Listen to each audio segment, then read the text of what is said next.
Hello friends, super magic રસોઈમાં મિત્રો હું આપનું સ્વાગત કરું છું.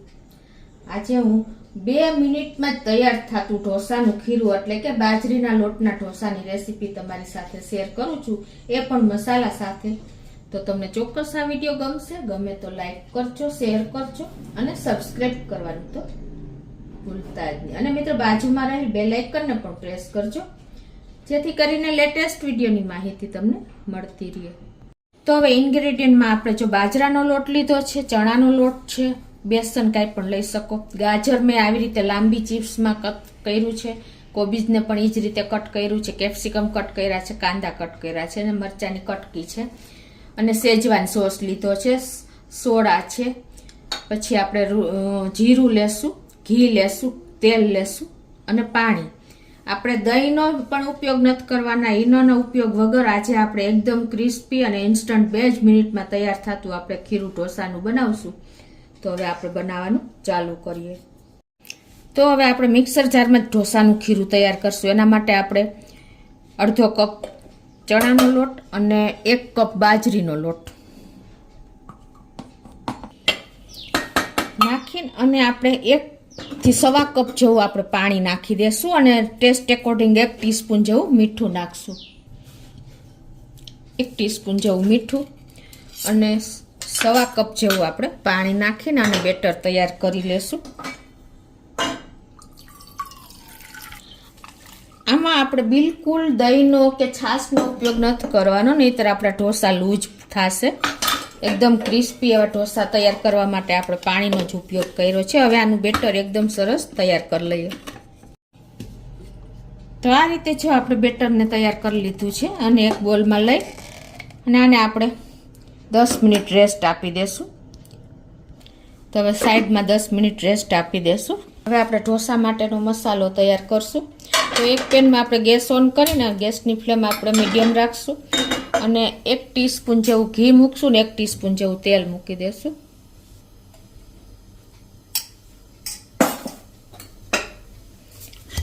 બે સરખી જ ક્વોન્ટિટી આપણે લીધી છે. હવે આપણે અડધી ટીસ્પૂન જેવું આખું જીરું, 1/4 ટીસ્પૂનનો હિંગ અને આપણે જે કટિંગ કર્યા છે શાકભાજી લાંબી ચિપ્સમાં એ નાખવાના છે. તો પહેલાં આપણે એક મરચું સમાર્યું છે તીખું લીલું, એ નાખી દેશું. આ કેબીજ નાખી દેશું. બધું આપણે 3 ટેબલ સ્પૂન જેવું લીધું છે.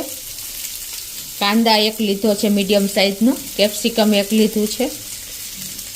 આ બધાને આપણે એકદમ વધારે કૂક નથી કરવાનું, પણ એકદમ લાઇટ એવું આપણે ફૂલ ફ્લેમ ઉપર હવે કૂક કરી લેશું, એટલે એકદમ સોગી ન થાય અને ક્રન્ચી જેવું રહે. ટેસ્ટ એકોર્ડિંગ અડધી ટીસ્પૂન જેવું મીઠું નાખી અને આને આપણે જો એકદમ સરસ ફૂલ ફ્લેમે જ આને આપણે કૂક કરવાનું છે, ઓવર કૂક નથી કરવાનું. હવે જો આપણે લાઇટ એવું કૂક થઈ ગયું છે તો આ સ્ટેજે આપણે શેજવાન સોસ છે 2 ચમચી જેવું આપણે નાખી દેશું. તમે ટેસ્ટ એકોર્ડિંગ વધઘટ કરી શકો છો. શેજવાન સોસ હોય ને એટલે આપણે બીજા કોઈ મસાલાની જરૂર નહીં પડે. અને હવે આને આપણે મિક્સ કરી લેશું. તો આપણો મસાલો પણ કૂક થઈ ગયો છે. ગેસની ફ્લેમ આપણે બંધ કરી દઈશું અને એને આપણે સાઈડ ઉપર રાખી દઈશું. તો આપણે બેટરને રેસ્ટ આપ્યું ને, ઢોસાના બેટરને એને 10 મિનિટ થઈ ગઈ છે. તો હવે આપણે એમાં બિલકુલ આપણે ઈનોનો ઉપયોગ નથી કરતા, પણ સોડા વાપરશું. તો 1/4 ટીસ્પૂન જેવો આપણે સોડા નાખી અને અડધી ચમચી જેવો આપણે લીંબુનો રસ નાખી દેશું. અને હવે આ આપણે સરસ બેટરને તૈયાર કરી લઈએ. મિત્રો આપણે બધા દાળ ચોખાના ઢોસા તો બહુ ખાધા, પણ આપણે શિયાળો છે અને આ રીતે આપણે બાજરાના રોટલા જેને બનાવતા નથી આવડતા ને, ઇઝીલી આ રીતે ઢોસા બનાવી અને શિયાળામાં એકદમ હેલ્ધી ઢોસા તૈયાર કરી શકશે, એ પણ કોઈ પણ જાતના ટાઈમ વગર. આ બાજુ આપણે ગેસ ઓન કરી અને સ્લો ફ્લેમ ઉપર આપણે લોઢીની ઢોસાની જે નોનસ્ટિક લોઢી હોય છે ને એને ગરમ કરવા મૂકી દેશું. તો આપણી લોઢી પણ તપી ગઈ છે. તો આપણે હવે આ રીતે નોર્મલ ટેમ્પરેચર ઉપર એનું લઈ લેશું લોઢીને, પાણી છાંટીને, એટલે આપણા ઢોસા એકદમ સરસ તૈયાર થાય. તો તો હવે આપણે ઢોસા ઉતારી લેશું. તો જેવડું આપણે ઢોસો ઉતારવો હોય ને એ પ્રમાણે આપણે બેટરને નાખીને અને ગેસની ફ્લેમ અત્યારે મીડિયમ રાખી છે અને આ રીતે આપણે એને અંદરથી બહારની સાઈડ રાઉન્ડ રાઉન્ડ ફેરવતા જઈશું અને ઢોસાને તૈયાર કરી લેશું. આપણે એકદમ હેલ્ધી અને ટેસ્ટી આપણે બાજરાનો લોટના ઢોસા છે એટલે બાઇન્ડિંગ માટે આપણે બેસન એટલે કે ચણાના લોટનો ઉપયોગ કર્યો છે. તો હવે ગેસની ફ્લેમ આપણે ફૂલ કરી અને ઉપર આપણે આ રીતે બટર કે ઘી કાંઈ પણ તમે લગાવી શકો છો ઢોસામાં. તો આ રીતે આપણે ફરતું એને લગાવી દેશું. 1 મિનિટ થઈ છે અને જો આપણો ઢોસો પણ સરસ તૈયાર જ થઈ ગયો છે. તો હવે આપણે વચ્ચે આ જે શાક આપણે મસાલો બનાવ્યો છે ને એ નાખી દેશું. તમારા ટેસ્ટ એકોર્ડિંગ તમે 1 ચમચી 2 ચમચી નાખી શકો છો. અને હવે આપણે ઢોસાને આ રીતે તૈયાર થઈ ગયો છે તો તવીથેથી એકદમ તૈયાર કરી લઈએ. તો જુઓ મિત્રો, આપણે એકદમ સરસ ક્રિસ્પી એવો બાજરીનો ઢોસો તૈયાર છે. કોઈ ટાઈમ પણ નહીં લાગે અને આપણો ઢોસો પણ ઝડપથી તૈયાર થઈ જશે 2 જ મિનિટમાં.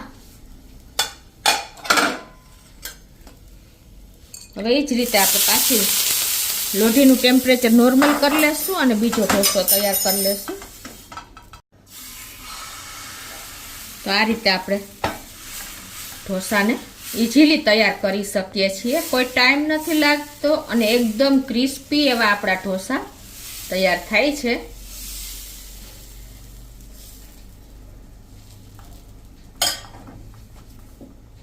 આ રીતે આપણે જો ઉપર બટર કે તેલ કે ઘી કાંઈ પણ લગાવી અને આપણે વચ્ચે પૂરણ મૂકી દેશું એટલે કે સ્ટફિંગ આપણું વેજીટેબલનું. અને હવે આ ઢોસો પણ આપણો રેડી થઈ ગયો છે.